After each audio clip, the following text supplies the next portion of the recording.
हमारे आने का पहला तो ये कारण था आने का। दूसरा हमारा आपके पास आने का बहुत सरल सा कारण है, वो है आपके बच्चे। हमको ना, हमने पिछले देशों में भी बोला, ऑस्ट्रेलिया में भी बोला, फिजी में भी बोला, अब आपके पास भी हम दूसरे कारण से भी आए। हमको ना आपकी कोई दिक्कत नहीं, तुम्हारी तो जिंदगी निकल गई, कुछ बची खुची है हमारे जैसी तो निकल ही जाएगी, अपना भी बुढ़ापा ही चल रहा है, तो जो तुम्हारी बची कुची है वो निकल जाए। पर हमको ना आपके बच्चों की बड़ी चिंता है, वो आपकी अब आप अपनी परंपरा को ना भूल जाएं, वो सनातन को ना भूल जाएं, वो भारत को ना भूल जाएं, वो माता पिता को ना भूल जाएं, वो माता पिता की सेवा को ना भूल जाएं, वो संस्कृति को ना भूल जाएं, वो संतत्व को ना भूल जाएं, वो साधना को ना भूल जाएं, वो प्रसन्नता को ना भूल जाएं। भागता दौड़ता जाए, यहाँ पाश्चात्य संस्कृति है, यहाँ बिगड़ने के मौके हजार हैं, सुधरने के बहुत कम हैं। तो हमें लगा कि हमें एक सुधरने का मौका लेकर जाना चाहिए। ये दूसरा कारण था आने का। और तीसरा जो हमारा कारण है, हम वो भी आपको बताएं, फिर आगे की बात बढ़ाएं। हमारे आने का तीसरा कारण है, छोटी छोटी जगहों पर खूब हिंदू रहते हैं और हम चाहते हैं पूरी दुनिया में जहां जहां हिंदू रहते हैं वो एक हो जाएं। ये हमें पता है कि हिंदुओं को एक करना मुश्किल है, यूं कहें धुआं की गांठ बनाना है, या यूं कहें आसमान में सुराख करना है, हिंदुओं को एक करना। अच्छा, यूं कहें 20 मेंढकों को एक तराजू पे रखना। लेकिन इसका मतलब ये थोड़ी कि हम कोशिश ना करें। कौन कहता है आसमान में सुराग नहीं होता? अरे यारो, कोई तबीयत से पत्थर तो उछाले। हमें पता है कि नहीं होगा, पर इसका मतलब ये थोड़ी कि हम कोशिश ना करें। तो इसीलिए हम फिजी भी गए, ऑस्ट्रेलिया भी गए, अब न्यूजीलैंड भी आ गए। यहां से वापस भारत जाएंगे क्योंकि बहुत याद आ रही, तो 10-12 दिन रहेंगे, फिर निकल पड़ेंगे 2-3 देशों के लिए।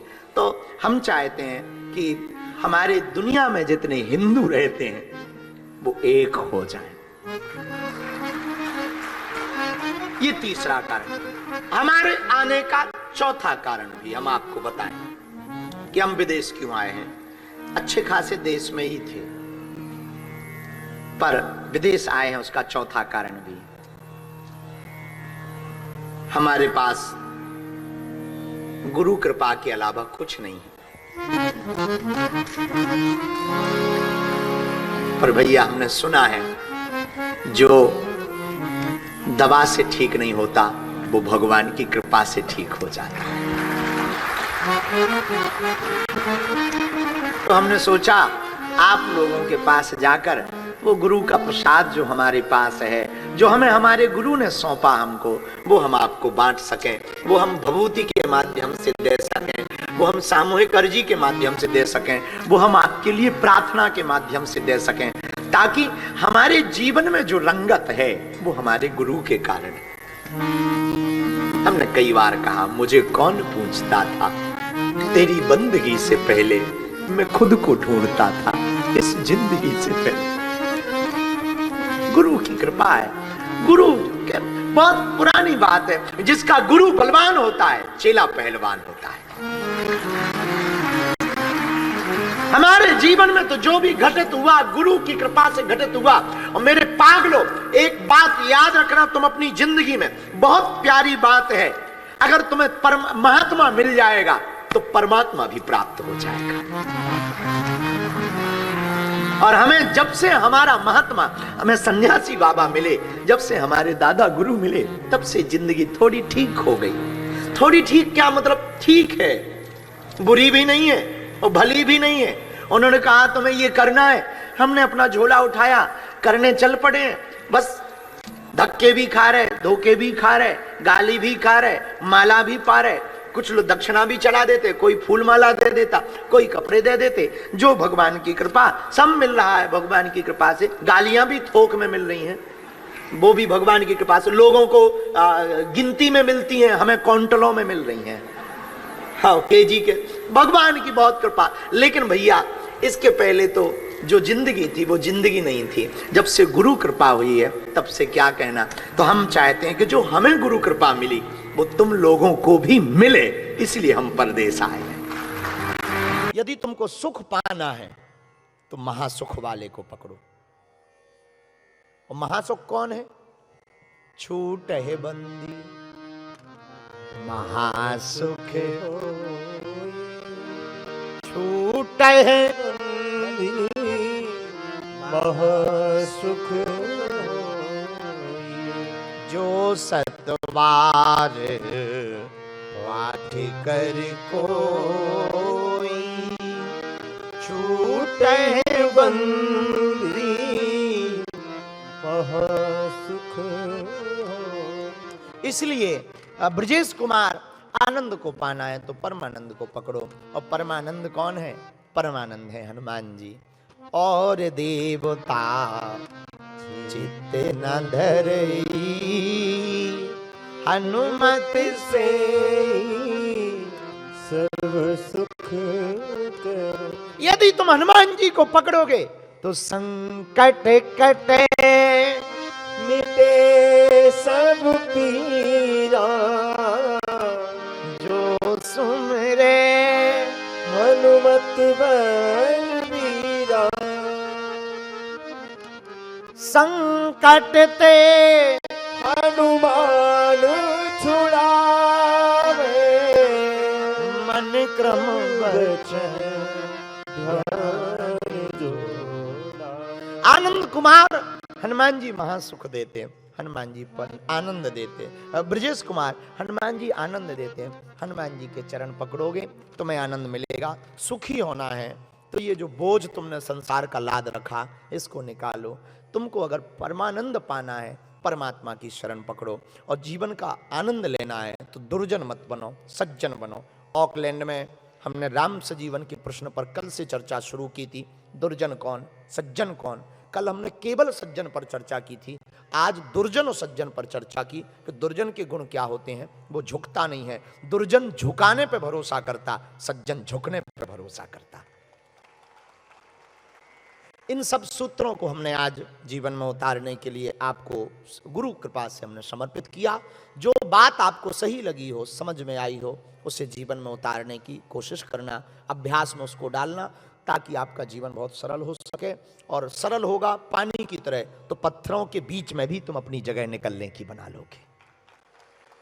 इतनी सरलता के साथ रहो। और बाकी हमें जो लगा वो हमने अपनी तरफ से आपको प्रस्तुत किया। हनुमान जी की जो प्रेरणा लगी, पुनः हमें समय मिलेगा हम फिर से ऑकलैंड आएंगे। और एक बार खन्ना परिवार का जोरदार ताली बजा करके हम धन्यवाद देते हैं। सभी स्पॉन्सर्ड जिन्होंने स्पॉन्सर्ड किया, जिन्होंने मदद की बुलाने में, वेन्यू में, टिकट्स में, उसके लिए भी उनको भी हम साधुवाद धन्यवाद व्यासपीठ से देते हैं कि भगवान ने आपको इतना पात्र समझा कि इस कार्य के लिए आपने थोड़ी सी अपनी गिलहरी की तरह भूमिका निभाई। और जो कथा सुनने आए आप इन सबसे ज़्यादा धन्यवाद के पात्र हैं कि हिंदुत्व और हिंदुस्तान के लिए आप समय निकाल करके आए हैं। तो आप भी बहुत धन्यवाद के पात्र हैं। आपको भी हम साधुवाद दे रहे हैं कि बड़ी देर तक आप बड़े धैर्य के साथ बैठे रहे, बड़ी गंभीरता से बैठे रहे। कुछ लोग तो इतने गंभीर बैठे रहे कि लगा ही नहीं कि ये कथा में बैठे। पर कुछ लोग अपनी, देखो अमीर लोग हमेशा हंसते कम हैं, वो हंसते भी हैं तो इतना धीमा हंसते हैं कि सत्तू भी ना उड़े। और ताली तो इतनी धीमी बजाते हैं मानो इनके हाथों में मेहंदी रचा रखी हो। हाँ, हमारे जैसे पागल तो फटकारें लगाते हैं। तो हमें तो बहुत आनंद आया इस बार। पहले हमें बहुत बुरा लग रहा था क्राइस्ट चर्च में, और मन हुआ कि चल पड़े। क्वींस टाउन के कार्यक्रम को ही ब्रेक करके भारत की बहुत याद आ रही थी, बालाजी की बहुत याद आ रही थी। बहुत दिन से प्रणाम नहीं किया, हो गए हमको 22-23 दिन हो गए प्रणाम नहीं किया। तो हमें लगा कि क्वींस टाउन अब बाद में करेंगे। फिर टिकट खराब करनी थी और पैसा बहुत खर्च हो जाना था। हमने कहा पैसा बहुत खर्च हो जाएगा, गरीब आदमी है, कहाँ से लाएंगे। तो उनका चलो अब जो होगा सो 2 दिन। पर अब यहाँ 2 दिन में हमारा मन बहुत लग गया, बहुत खुश हैं हम। और सबको धन्यवाद दे रहे हैं। मुस्कुराओ, हंसो, जलने वाले को जलाओ। कह दिया करो कि तुम बेटे अपनी जलन बरकरार रखो, अपन अपना जलवा बरकरार रखेंगे। और कोई हमारे नाम से जले तो और जलाओ, उसके सामने तो डीपी दिखाया करो हमारी। हाँ, जो जले और कोई हमारे नाम से चिढ़े उसके सामने जय बागेश्वर बाबा की जय। सामने वाला भस्म हो जाएगा अपने आप में ही, तुम्हें कुछ करने की जरूरत ही नहीं है। बाकी अच्छे से रहना, अपना ख्याल रखना, मुस्कुराते रहना, और हाँ अपने बच्चों का भी ध्यान रखना। और हम जाएंगे जब बालाजी के चरणों में, सब 26-27 को पहुंचेंगे, सबसे पहले आप लोगों की तरफ से हम प्रणाम बोल देंगे। पहले हम ऑस्ट्रेलिया वालों की तरफ से बोलेंगे, फिर फिजी वालों की तरफ से बोलेंगे, फिर न्यूजीलैंड वालों की तरफ से। वचन के बहुत पक्के हैं, क्योंकि ये वाला वचन हम ऑलरेडी वहां दे आए। हाँ, हो सके तो आप हमारे वीडियो देख लेना, यही सेम वचन वहां दिए तो आपको भी दिए। तो हम वचन के वादे के बहुत पक्के हैं और बहुत स्पष्ट मुंह वाले आदमी हैं, मुंह फट।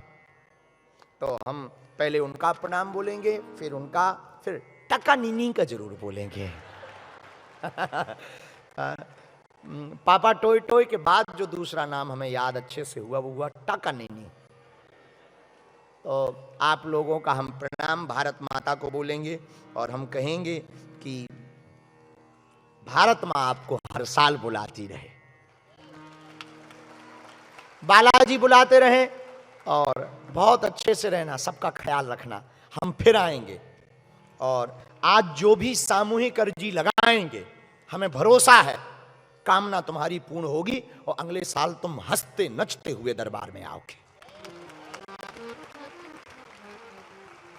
इतना हमें भरोसा। आज सामूहिक अर्जी भी लगनी है, भभूति भी बांटनी है, और जिनका नारियल देना नारियल भी, कवच देना कवच भी। दरबार की चूंकि यहाँ के जो लाइन और लॉ है वो थोड़ा सा अलग है, इसलिए दरबार को वैसा वाला दरबार पर्चा नहीं बना रहे हैं, बाकी काम उससे ज्यादा हो रहा है। तो इसके बाद में हम फिर कल की सूचना ये है, जिन्होंने दीक्षा के लिए नाम लिखवाए हैं वो यहीं हॉल में मिलेंगे 12 बजे। हाँ, अच्छा अलग है। पोके कोई